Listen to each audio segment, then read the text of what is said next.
360 جو ایپلیکیشن ہے موبائل میں آسانی سے ڈاؤن لوڈ ہو جاتی ہے. میرے تفسیر کے کچھ لیکچر ہیں, مفتی طارق مسعود اسپیچز جو میرا چینل ہے نا, اس پہ میرے ویڈیو لیکچر ہیں تفسیر کے. وہ ویڈیو لیکچر ہم نے اس لیے شروع کیے کہ قرآن مجید کی اردو میں ہمیں تفاسیر ریٹن فارم میں تو ملتی ہیں, ویڈیوز میں نہیں ملتی. کچھ ویڈیوز میں ہیں جیسے ڈاکٹر اسرار احمد صاحب رحمۃ اللہ علیہ کی ہیں, لیکن ان میں ان کے جو لیکچرز ہیں نا ان کا انداز تھوڑا ڈیفرنٹ ہے. جس طرز پہ میں نے لیکچر ریکارڈ کروائے ہیں وہ الگ اسٹائل میں ہیں. الگ اسٹائل کا مطلب یہ ہے کہ ہم نے دیکھا کہ یوٹیوب پر پورے قرآن کے اردو میں ابھی تک ایسے کوئی لیکچرز نہیں ہیں کہ جن میں پورے قرآن کو کور کیا گیا ہو اور ٹو دا پوائنٹ بات ہو, صرف قرآن کی آیتوں کو فوکس کیا گیا ہو. جیسے میرا ایک جمعے کا بیان, اتوار کا بیان ہوتا ہے نا, اس میں تو بہت ایک ایک آیت پہ ایک ایک گھنٹہ 1.5 گھنٹہ بیان ہوتا ہے. اس میں 4 شادیاں بھی آ رہی ہوتی ہیں, بچے بھی آ رہے ہوتے ہیں. وہ ظاہر ایک آیت کو اس کو بہت کچھ آ رہا ہوتا ہے. اس میں توحید بھی آ رہی ہوتی ہے, اور بھی لبرلزم کی مخالفت بھی آ رہی ہوتی ہے, اور حقوق کی بات بھی آ رہی ہوتی ہے. تو میں نے یہ سوچا تھا کہ چونکہ ایک چیز کی ضرورت ہے ہماری سوسائٹی میں, وہ یہ ہے کہ جو لوگ قرآن سیکھنا چاہتے ہیں صرف قرآن کی حد تک کہ اللہ تعالیٰ ان سے کیا کہہ رہا ہے, اور صرف اتنا نہیں بلکہ اتنا ان کو عربی گرامر سے واقفیت پیدا ہو جائے کہ جب وہ نماز میں کھڑے ہوں تو جو آیتیں پڑھیں ان کا مطلب ان کو سمجھ میں آتا ہو, اور امام سے جب وہ سنیں قرآن تو ان کو اس کا مطلب سمجھ میں آتا ہو. تراویح میں جب قرآن سمجھیں سنیں تراویح میں تو ان کو پتا ہو کہ کیا کہہ رہے امام صاحب کیا پڑھ رہے ہیں. یعنی اللہ کا کلام قرآن کی زبان میں سمجھ میں آئے, عربی میں سمجھ میں آئے. تو اس کے لیے میں نے کورس ڈیزائن کیا تھا. اس کورس میں یہ تھا کہ 8 لیکچر شروع کے ایسے تھے جن لیکچرز میں عربی گرامر سکھائی گئی ہے. اب عربی گرامر چونکہ ایک مشکل گرامر ہے تو ہم پوری عربی گرامر سکھائیں تو اس میں تو بہت ٹائم لگتا ہے. تو ہم نے کہا صرف اتنا حصہ سکھا دو کہ قرآن سمجھنے میں آسانی ہو جائے, قرآن سمجھ میں آئے. تو میں نے ایک 8 لیکچر تیار کیے اس کے لیے. وہ لیکچر جب آپ سنیں گے نا ہمارے چینل پہ تو انشاءاللہ وہ لیکچر اس میں پریکٹس بھی ہے. وہ لیکچر سننے کے بعد پھر جب آپ تفسیر کے لیکچر سننا شروع کریں گے, اس میں سب سے پہلے 30ویں پارے کی تفسیر ہے, پھر پہلے پارے کی, پھر دوسرے پارے کی, تو 13 پارے ہو چکے ہیں تقریباً. یعنی 30واں پارہ ملا کے 14 پارے ہو چکے ہیں, تو آدھا تقریباً قرآن ہو چکا ہے الحمدللہ. تو آپ اگر لیکچر نمبر 1 2 3 4 5 6 سے سننا شروع کریں گے, آہستہ آہستہ آہستہ آہستہ آپ اتنے انشاءاللہ ایکسپرٹ ہو جائیں گے کہ آپ کو قرآن عربی میں سمجھ میں آنا شروع ہو جائے گا. تو اس طرز پہ کوئی لیکچر ابھی تک میں نے اردو میں یوٹیوب پہ نہیں دیکھے. تو یہ اللہ اگر یہ کام لے لے تو ایک میں سمجھتا ہوں ایک بہت بڑا کام ہوگا. تو یہ لیکچر ایک تو سنا بھی کریں اور آگے شیئر بھی کریں, اور لیکچر نمبر 1 سے سننا شروع کیا کریں قرآن سامنے رکھ کر. تو اسلام 360 والوں کا ایک بہت بڑی خدمت ہے, اللہ ان کو جزائے خیر دے. انہوں نے میرے تفسیر کے لیکچر اپنی ایپلیکیشن میں ڈالنا شروع کر دیے ہیں. تو اس ایپ میں بھی ہے کیونکہ بہت مشہور ایپلیکیشن ہے وہ.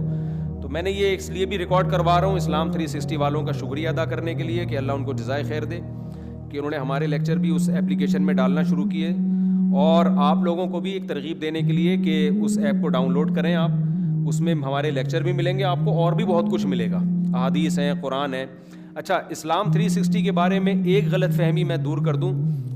ہمارے ہاں بہت سے لوگ کوئی کہتے ہیں یہ اہل حدیث ہیں, کوئی کہتے ہیں یہ سلفی ہیں, کوئی کہتے ہیں جو بھی کہتے ہیں, جو وہ لوگ جانے وہ جو کہہ رہے ہیں ان سے ماموں کی باتیں ماموں سے پوچھیں نا آپ. لیکن اسلام 360 والوں کا اپنا جو بھی مسلک ہو, فرقہ ہو, مجھے اس سے کوئی غرض نہیں ہے. لیکن اسلام 360 میں جو ان کی ایپلیکیشن ہے اس میں انہوں نے اتنی بات کا اہتمام کیا ہے کہ تمام مکاتب فکر کے قرآن کے ترجمے ڈالے ہوئے. اس میں مفتی تقی عثمانی صاحب کا ترجمہ بھی ملے گا آپ کو, احمد رضا خان بریلوی صاحب کا ترجمہ بھی ملے گا آپ کو, سمجھ رہے ہیں نا. اس میں حدیث کی جو ترجمہ کہیں سے لے لیا انہوں نے, تو اس میں بعض اہل حدیث ہیں جن کا ترجمہ ہے, بعض علماء دیوبند ہیں جن کا ترجمہ ہے. تو انہوں نے نیوٹرل ہو کے ایک کہ جو بھی اہل سنت بل جماعت میں داخل ہو, اہل سنت سے خارج نہ ہو, یعنی اتنے براڈ مائنڈیڈ نہیں بنے کہ اہل سنت سے ہی خارج ہو گئے وہ. تو وہ کہیں سے بھی جو بھی ان کو ملا نا, کوئی بھی اسلامی لٹریچر ہے وہ انہوں نے اس ایپلیکیشن میں ڈال دی ہے. تو ان کا بنیادی مقصد یہ ہے کہ کوئی شخص اسلام کے بارے میں معلومات جاننا چاہتا ہے تو ایک ہی جگہ اس کو سب کچھ مل جائے. پھر وہ خود تحقیق کر لے کہ کیا صحیح ہے کیا غلط ہے, کس کا ترجمہ صحیح ہے کس کا ترجمہ غلط ہے, وہ ظاہر ہے علماء سے پوچھ کے کرے گا. تو ایپلیکیشن میں آپ کو مواد بہت زیادہ مل جاتا ہے, سمجھتے ہیں, مواد بہت مل جاتا ہے. تو پھر ظاہر کہیں آپ کنفیوز ہوں کہ یار یہ ترجمہ صحیح ہے یا نہیں, تو پھر علماء سے پوچھیں, سمجھ رہے ہیں. تو وہ تو کسی پہ بھی 100% اعتماد نہیں کیا جا سکتا, علماء سے رابطہ کرنا پڑتا ہے. آپ نے گوگل پہ بھی لکھا ایک حدیث کا ترجمہ, تو آپ کو تو نہیں پتا ہوگا کہ یہ صحیح ہے کہ نہیں ہے, تو اب گوگل کو تھوڑی برا بھلا کہیں گے آپ کو اگر نہیں لگ رہا صحیح ہے تو آپ کریکشن کروا لیں, اس کی پوچھ لیں. تو گوگل تو کیا کرے گا, معلومات اکٹھی کر دے گا. تو اسلام 360 والوں نے بھی اہل سنت والجماعت کے جتنے مکاتب فکر ہیں, اہل سنت سے خارج نہیں, اہل سنت والجماعت کے جتنے مکاتب فکر ہیں ان کے لٹریچر کو اس ایپلیکیشن میں جمع کر دیا. تو یہ بہت خاندانی کام ہے اور بہت زبردست کام کیا ہے کہ آپ کو ساری چیزیں ایک ایپلیکیشن میں مل جائیں گی. اب جو ہے نا موبائل ایپ کا دور ہے, موبائل لوگوں کے ہاتھ میں ہوتا ہے, ایپلیکیشن کے ذریعے بہت جلدی چیزیں میسر ہو جاتی ہیں. تو اس میں سرچنگ کا بھی بڑا بہترین سسٹم ہے, اس پر میں خیر پہلے بھی ایک کلپ ریکارڈ کروا چکا ہوں. تو تفسیر کے لیکچر بھی اگر آپ نے سننے ہو نا, دیکھنے ہو, اسپیچز میں کسی کو مشکل لگ رہے ہیں تو ادھر بھی آپ ڈاؤن لوڈ کر سکتے ہیں. اس میں پورے نہیں ہیں ابھی, وہ آہستہ آہستہ کر کے پورے لیکچر ہے. اس میں انہوں نے اتنی بات کا اہتمام کیا ہے کہ تمام مکاتب فکر کے قرآن کے ترجمے ڈالے ہوئے ہیں. اس میں مفتی تقی عثمانی صاحب کا ترجمہ بھی ملے گا آپ کو, احمد رضا خان بریلوی صاحب کا ترجمہ بھی ملے گا آپ کو, سمجھ رہے ہیں نا. اس میں حدیث کی جو ترجمہ کہیں سے لے لیا انہوں نے, تو اس میں بعض اہل حدیث ہیں جن کا ترجمہ ہے, بعض علماء دیوبند ہیں جن کا ترجمہ ہے.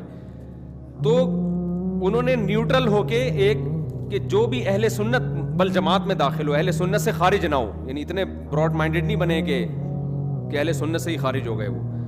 تو وہ کہیں سے بھی جو بھی ان کو ملا نا, کوئی بھی اسلامی لٹریچر ہے وہ انہوں نے اس ایپلیکیشن میں ڈال دی ہے. تو ان کا بنیادی مقصد یہ ہے کہ کوئی شخص اسلام کے بارے میں معلومات جاننا چاہتا ہے تو ایک ہی جگہ اس کو سب کچھ مل جائے. پھر وہ خود تحقیق کر لے کہ کیا صحیح ہے کیا غلط ہے, کس کا ترجمہ صحیح ہے کس کا ترجمہ غلط ہے, وہ ظاہر ہے علماء سے پوچھ کے کرے گا.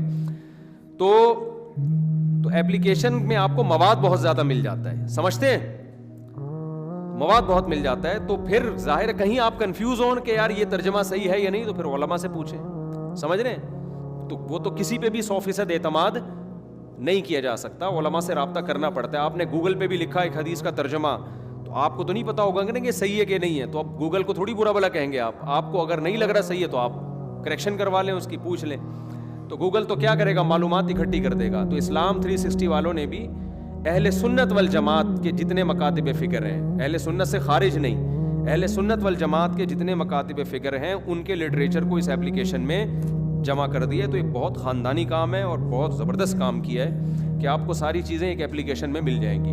اب جو ہے نا موبائل ایپ کا دور ہے, موبائل لوگوں کے ہاتھ میں ہوتا ہے, ایپلیکیشن کے ذریعے بہت جلدی چیزیں میسر ہو جاتی ہیں. تو اس میں سرچنگ کا بھی بڑا بہترین سسٹم ہے, اس پر میں خیر پہلے بھی ایک کلپ ریکارڈ کروا چکا ہوں. تو تفسیر کے لیکچر بھی اگر آپ نے سننے ہو نا, دیکھنے ہو, اسپیچز میں کسی کو مشکل لگ رہے ہیں تو ادھر بھی آپ ڈاؤن لوڈ کر سکتے ہیں. اس میں پورے نہیں ہیں ابھی, وہ آہستہ آہستہ کر کے